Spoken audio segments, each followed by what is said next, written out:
হরে কৃষ্ণ বন্ধুরা, সকলকে অনেক অনেক ভালোবাসা জানাই, শুভেচ্ছা জানিয়ে আজকের ব্লগটা শুরু করছি।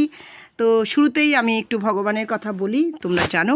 তো আজকে আমি বলবো শ্রীমদ্ভগবদ্গীতায় ভগবান শ্রীকৃষ্ণ বলেছেন যে কীভাবে ভগবানকে পাওয়া সম্ভব।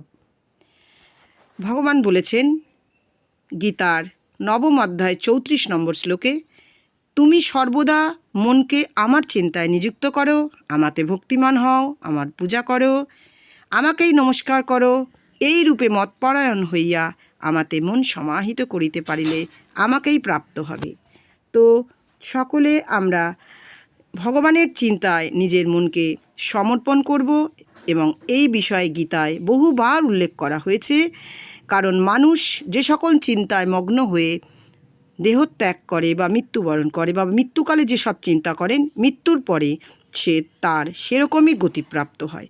এই জন্য আমাদের সকলের উচিত ভগবানের শ্রীকৃষ্ণের চিন্তায় মনকে নিয়োগ করা এবং ভগবানের লীলাপাঠ বা শ্রবণ, নিরন্তর হরে কৃষ্ণ মহামন্ত্র জপ করা, স্মরণ, ভগবতাদি শাস্ত্র পাঠ করা এবং ভগবানের প্রতি মনকে সমর্পণ করা এভাবেই সম্ভব। এমনকি জাগতিক কর্তব্য কর্মে ব্যস্ত থাকলেও আমরা ভগবানকেই সবসময় যেন স্মরণ করি, এবং সেটাই করা উচিত আমাদের। তাহলেই ভগবানের ভগবত ধামে প্রবেশ সম্ভব। এবার আমি চলে যাব রান্নাঘরে, ভগবানের আজকে ভোগ রান্না করব। তোমরা থাকো সাথে। চলে এসেছি রান্নাঘরে। আমি আজকে যেটা ভগবানের জন্য বানাবো সেটা হলো কাশ্মীরি ধোকা বা কাশ্মীরি পনির। তো এটা মায়াপুরের একটা বিখ্যাত রেসিপি। তো আমি সেখান থেকেই আমার শেখা। তো আমি আজকে যেভাবে করব একটুখানি আলাদা অন্যরকমভাবে করব।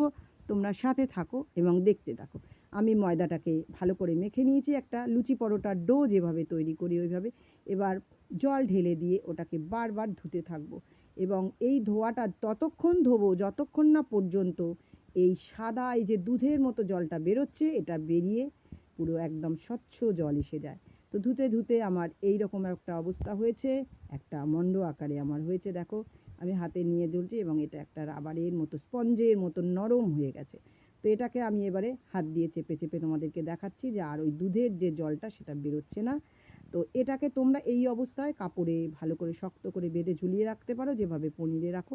কিন্তু আমি এটা একটা অন্য রকম পদ্ধতিতে করব। আমি জল গরম বসিয়ে দিয়েছি এবং একটা বহু ছিদ্রযুক্ত একটা পাত্রের মধ্যে এটাকে দিয়ে তলায়, এবার আমি এর ওপরে একটা থালা দিয়ে বা কিছু একটা ঢাকা দিয়ে দিয়ে দেবো, এবং তলায় জলটা ফুটছে এবং এটা হতে থাক।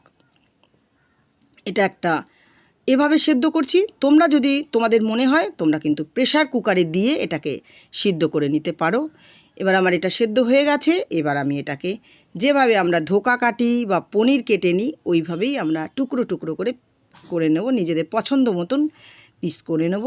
বড় করতে পারো, ছোট করতে পারো। আমি এই রকম ছোট ছোট করেই করেছি।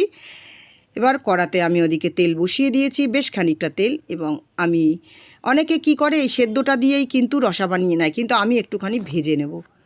কারণ আমি প্রথম করছি, তো আমি একটুখানি ভেজে নিয়েই করব। কারণ সেদ্ধ খেয়ে আমি দেখেছি ওটা একটু মানে ময়দা ময়দা একটা একটা গন্ধ থাকে, কিন্তু এইভাবে করলে কোনো রকম ময়দার গন্ধ থাকবে না, বুঝতেই পারা যাবে না, এবং নরম তুলতুলে হবে, একদম ধোকার মতন হবে।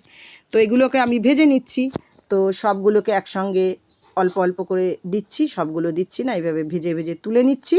একদম লাল করে হয়ে যাচ্ছে, কারোর সাথে কেউ কোনো লেগে যাচ্ছে না, উল্টে পাল্টে যেরম খুশি পাচ্ছি আমি এটাকে নাড়াচাড়া করতে পারছি।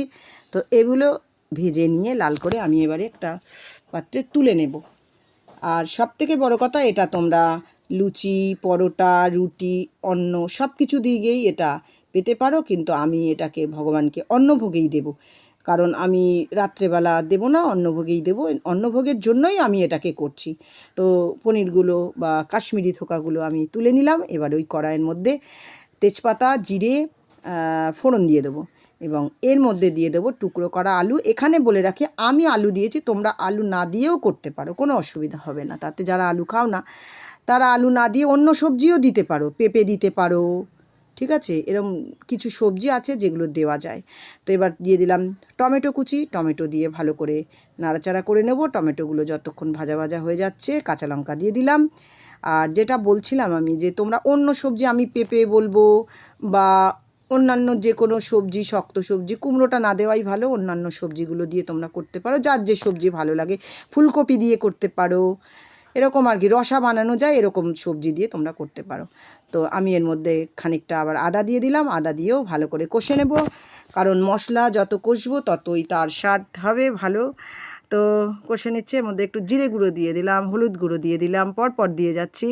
কাশ্মীরি মির্চ একটু দিয়ে দেবো, কারণ আমি বলি বারবার, আগে দর্শনধারী পরে গুণবিচারী। তো সেদ্ধ আলুগুলো প্রায় অর্ধেক সেদ্ধ হয়ে গেছে, কারণ ভেজে নিয়েছি আমি। তোমরা যারা অল্প তেল খাবে তারা একটু সেদ্ধ করেও নিতে পারো, অনেক টিপস আমি তোমাদের দিই। তো একটু জল দিয়ে দিলাম, ভালো করে কষিয়ে নিচ্ছি। মশলা যত কষাবো তত তার রং এবং ঔজ্জ্বল্যতা বাড়বে। এবং কাশ্মীরি মির্চ আর একটু দিয়ে দিলাম।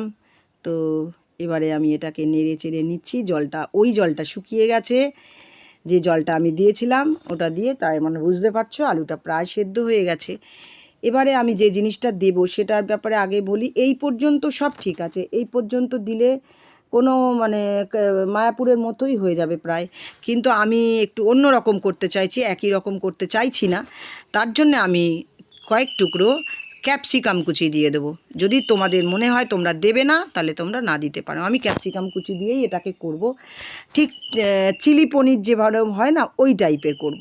তো ক্যাপসিকাম কুচি আমি দিয়ে দিলাম। এবার এটা দিয়েও ভালো করে নাড়াচাড়া করে নিচ্ছি আমি। আর দেখো তোমরা কি সুন্দর রঙটা হয়েছে, তাই না বন্ধুরা? ভালো রং হয়েছে, ভালো দেখতেও হয়েছে। ভগবানের ভোগ এভাবেই আমি তৈরি করছি, অতি মন দিয়ে এবং যত্ন সহকারে করছি, কারণ আমার ভগবান এটা গ্রহণ করবে। বিশ্বাস করি ভগবান গ্রহণ করে। এবং নুনটা অনেকটা পরেই দিই আমি, এবারও তার অন্যথা হয়নি, নুন দিয়ে দিলাম। নুনের আয়োডিনটা আমাদের খুব শরীরের পক্ষে দরকার, প্রায় ভিডিওতে আমি বলে থাকি।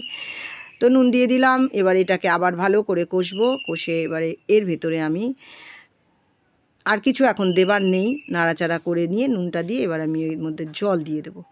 তো যতক্ষণ পারছি কষে যাচ্ছি, কারণ সবজিটা কষলে ভালো করে, তবে তার মানে কি বলবো, মশলাটা কাঁচা যে ব্যাপারটা সেটা থাকে না। তো আমি এর মধ্যে এবারে জল অ্যাড করে দিলাম, দিয়ে এবার একটা আমি চাপা দিয়ে দেবো, ফুটে ওঠা পর্যন্ত অপেক্ষা করব। তো সুন্দর হয়েছে রঙটা, ভগবানের ভোগ বলতে নেই, তাও বলে ফেলছি। এবার এই সমস্ত কিছু সেদ্ধ হয়ে গেছে। এবারে আমি এর ভেতরে দিয়ে দিলাম গরম মশলার গুঁড়ো আর গোলমরিচ দিলাম, আর এর মধ্যে দিয়ে দেবো এবার একটুখানি চিনি, কারণ আমি জানি নুন চিনি ভাই ভাই, না দিলে স্বাদ নাই। তো এবারে পুরোটা রেডি হয়ে গেছে। এবার আমি দেখো ধোকাগুলো কি নরম হয়েছে, খালি তোমরা দেখো। তো এইবারে আমি এর ভেতরে এইগুলো সবগুলোকে একটা একটা করে দিয়ে দেবো, দিয়ে দিচ্ছি আমি।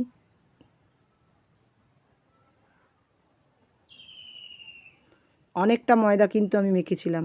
যাই হোক, রেডি হয়ে গেল আমার কাশ্মীরি ধোকা বা পনির। ভগবানকে ভোগ নিবেদন করে দিয়েছি। ভগবানের ভোগের থালায় কী কী ছিল দেখাবো। ছিল অন্ন, ছিল ঘি, তুলসী পাতা, অবশ্যই গঙ্গা জল দিয়ে দিয়েছি, আর ছিল উচ্ছে, বেগুন, আলু বড়ির সবজি, আর ছিল আজকের বানানো বিশেষ ভোগ কাশ্মীরি পনির বা কাশ্মীরি ধোকা যাই বলো সেটা, আর ছিল টক দই। তো গরমের মধ্যে আর বেশি কিছু করতে পারিনি, এইটুকুই আমি ভগবানের জন্য আজকে ভোগ রান্না করেছি। জল তো অবশ্যই দিয়েছি। তোমরা সকলে ভোগ প্রসাদ দর্শন করো এবং ভগবানের কৃপা লাভ করো। ভোগ দর্শনে দুর্ভোগ কাটে। আমার এই ভিডিও ভালো লেগে থাকলে আমাকে সাপোর্ট করো। আজ এই পর্যন্ত। রাধে রাধে, রাধে রাধে।